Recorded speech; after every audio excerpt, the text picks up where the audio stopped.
So dear students, in this video I will be discussing question number 4 of exercise 8.1 of class 9th Maths NCERT chapter quadrilaterals. See the question first. Here question is, show that the diagonals of a square are equal and bisect each other at right angle. Mainly you have to draw a square. Start with a square. ABCD is a square. We are given only a square. So properties of square you have to keep in mind. तो ये एक square है और इसमें आपको show करना है कि डायगोनल्स इक्वल हैं और बाइसेक्ट ईच अदर, दोनों दूसरे को बाइसेक्ट करते हैं एट 90 डिग्री. डायगोनल्स ड्रॉ कर लेते हैं. AC is first diagonal, BC is second diagonal, O is their point of intersection. So in the given part,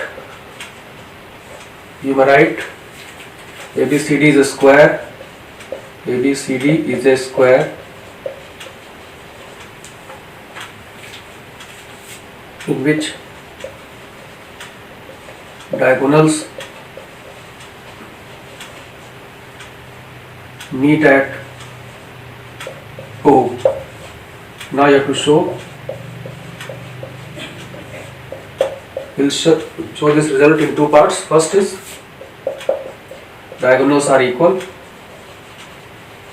Diagonals are equal means AC equal to BD. I will show. Second part, diagonal bisect at AC and BD. Bisect at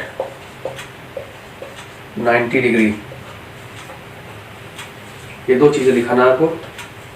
AC equal to BD दिखाएंगे और ये angle आपका, इसका मतलब क्या दिखाना होगा आपको कि बाइसेक्ट का मतलब AO इक्वल टू OC दिखाना होगा, OB इक्वल टू OD दिखाना होगा. तो इसके लिए स्टार्ट करते हैं प्रूफ. क्लियर हो गया क्वेश्चन आपको क्या है? स्क्वायर है क्वेश्चन में, इसके डायगोनल्स को इक्वल दिखाना है और बाइसेक्ट, और साथ में ये भी दिखाना है कि they bisect each other at right angle. Proof of first part.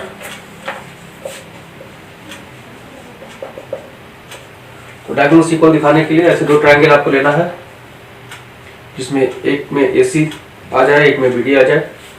So in triangle DAB and CAB, इन दोनों को कॉन्ग्रुएंट शो करते हैं.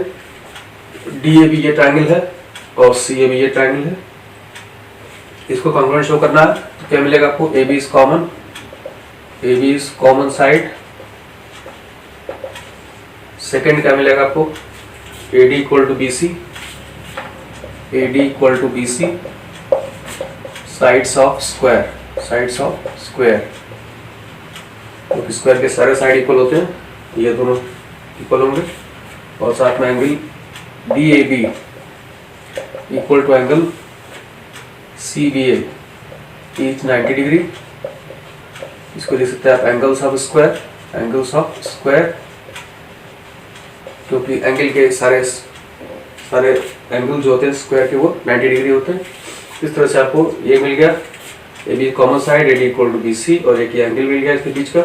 Therefore triangle DAB is congruent to triangle. अब आपको नाम प्रॉपर ऑर्डर में रखना होगा. D आपका AB का अपोजिट है, तो इस ट्रायंगल में AB का अपोजिट C है, तो D की जगह C आएगा. और A पर 90 बना हुआ है, यहाँ पर B पर 90 बना है, A की जगह B आएगा. और जो थर्ड वर्टेक्स बचा यहाँ पर A बचा, CBA बाई SAS रूल. और इससे आपको क्या मिल जाएगा? AD इक्वल टू, इससे आपको डायगोनल्स मिल जाएंगे BD equal to AC by CPCT. देखो डायगोनल्स ऑफ स्क्वायर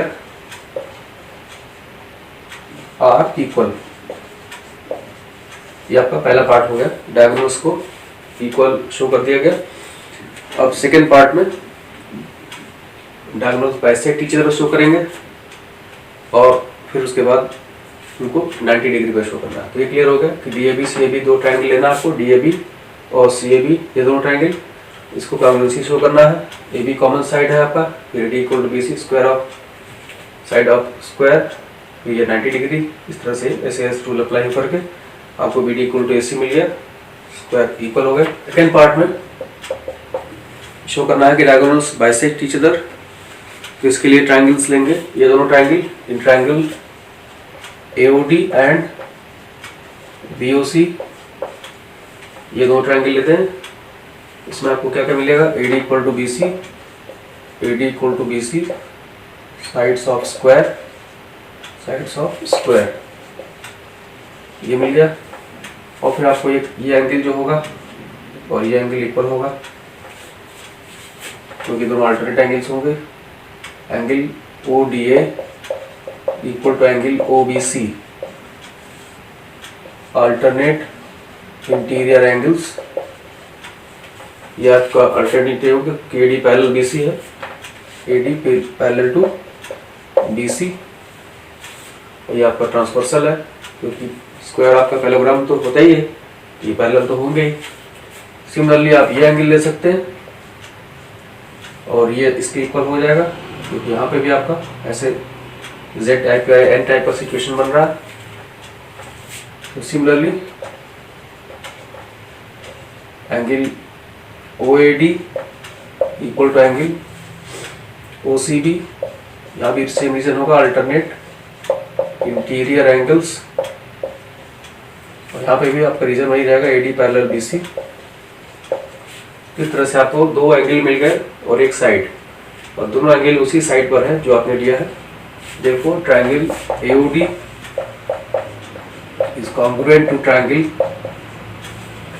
अब यहाँ पर नाम आपको प्रॉपर ऑर्डर में रखना, एक इसके इक्वल है, C के इक्वल है, A की जगह C आएगा। फिर O तो आपका इक्वल एंगल होगा, तो वर्टिकल अपोजिट है O, और यहाँ पर D की जगह B आ जाएगा बाय ASA रूल। ये ASA रूल आपका यहाँ अप्लाई हो रहा है। इस तरह से ये कॉन्ग्रुएंसी अप्लाई हुई। अब इसके बेसिस पर आप लिख सकते हैं AO equal to CO by CPCT and BO equal to BO again by CPCT। Therefore diagonals AC and BD bisect each other at O। क्योंकि आपने ये दिखा दिया कि AO की वैल्यू CO के इक्वल है, BO की वैल्यू DO के इक्वल है। इस तरह से इन दोनों ट्रायंगल का कॉन्ग्रुएंसी शो करके आप दिखा सकते हैं कि डायगोनल्स बाइसेक्ट ईच अदर है। और अब आपको एक और चीज़ दिखाना है कि डायगोनल्स 90 डिग्री पे इंटरसेक्ट करते हैं। ये क्लियर हो गया, AOD BOC ट्रायंगल लिया गया। अब इसी में आगे एक और लास्ट पार्ट इसका जो है 90 डिग्री शो करना है आपको। Now taking congruency of triangle in triangle AOD and AOB, ये दो ट्रायंगल लेंगे जो एक दूसरे के एडजेसेंट ट्रायंगल कहे जा सकते हैं, कॉमन साइड है दोनों में। तो क्या क्या मिलेगा इसमें देखिए आप, AO is common side, AO is common side. उसके बाद OD equal to OB, OD equal to OB proved above लिख सकते हैं यहाँ पर, इसके पहले प्रूफ हुआ है, पहले भी प्रूव्ड अबव। और तीसरा क्या मिलेगा आपको, AD equal to AB sides of square. इस तरह से आपको इन दोनों ट्रायंगल में तीनों साइड आपको मैच कर रहा है।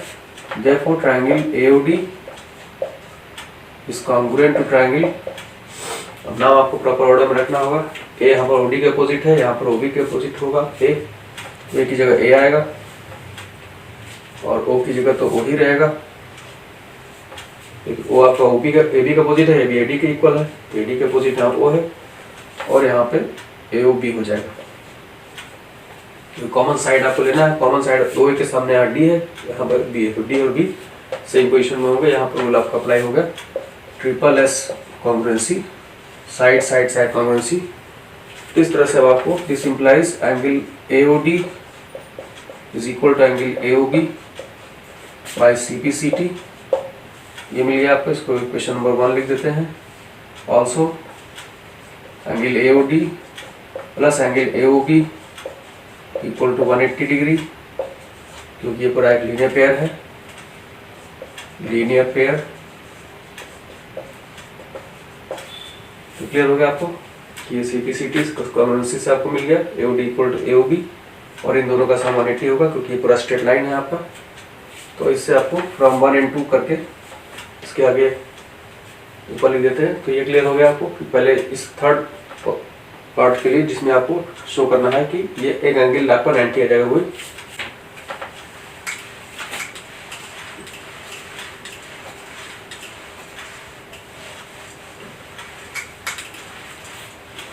तो अब इसके बाद आप लिख सकते हैं from 1 and 2, from 1 and 2 value आप रख सकते हैं। Angle AOD plus angle AOD equal to 180 degree, AOB की जगह AOD लिख दिया है इसमें। This implies 2 angle AOD equal to 180 divide by 2 you will get 90। Therefore angle AOD equal to 90 degree, AOD आपका 90 आ गया। So therefore AC and BD are perpendicular to each other, perpendicular to each other at O। इस तरह से अब आप तीनों results combine करके finally लिख सकते हैं। क्योंकि फर्स्ट पार्ट में आपने शो किया डायगोनल्स इक्वल है, सेकंड पार्ट में आपने पहले शो किया डायगोनल बाइसेक्ट करते हैं, और अब यहाँ शो कर दिया कि they are perpendicular. Hence diagonals of a square are equal and they bisect each other at right angles, at right angles। इस तरह से ये रिजल्ट आपका प्रूव होगा। थोड़ा सा लंबा प्रूफ है ये, मेनली 3 स्टेप में इसको आपको करना है, इसलिए ऐसे क्वेश्चंस को प्रैक्टिस करने के लिए आपको इसको 2 या 3 बार आप जब खुद करेंगे तब आपको ज़्यादा सारे स्टेप्स माइंड में क्लियर होंगे। तो मेनली एक बार समराइज कर देते हैं क्या करना था इसमें। पहले पार्ट में डायगोनल को इक्वल शो किया गया, इसके लिए ट्रायंगल DAB और ट्रायंगल CAB लिया गया। इसमें कॉन्ग्रुएंसी अप्लाई हुआ आपका SAS, और इससे आपको AC इक्वल टू BD मिल गया। फिर सेकंड पार्ट में ट्रायंगल AOD और BOC को कॉन्ग्रुएंट शो किया गया, इसमें ऐसे कॉन्ग्रुएंसी अप्लाई हुआ, और इससे आपको क्या मिल गया कि OD इक्वल टू OB मिल गया, AO इक्वल टू OC मिल गया, डायगोनल बाइसेक्ट ईच अदर वाला कंडीशन प्रूव हो गया। और उसके बाद ये 2 ट्रायंगल लेते हैं AOD और AOB, इनको कॉन्ग्रुएंट शो करते हैं। इसमें आपका SSS वाला रूल अप्लाई हो रहा है, और उससे आपको फिर क्या हो रहा है कि ये कंडीशन मिल जा रही है कि कॉन्ग्रुएंट हो गए, इसलिए ये दोनों एंगल इक्वल हो गए। AOD इक्वल टू AOB आ गया। फिर दोनों सप्लीमेंट्री भी है क्योंकि they are forming a linear pair. फिर दोनों कंडीशन को यूज करके आपको 90 मिल गया। तो जब एक एंगल आपको 90 आ गया तो इस तरह से सारे एंगल 90 हो जाते हैं। इस तरह से आप दिखा सकते हैं कि एक एंगल आपका 90 है तो ACBD परपेंडिकुलर हो गया। फाइनली आप पूरा रिजल्ट एक साथ लिख सकते हैं कि diagonals of a square are equal and they bisect each other at right angles. इस तरह से क्वेश्चन आपका कंप्लीट हुआ।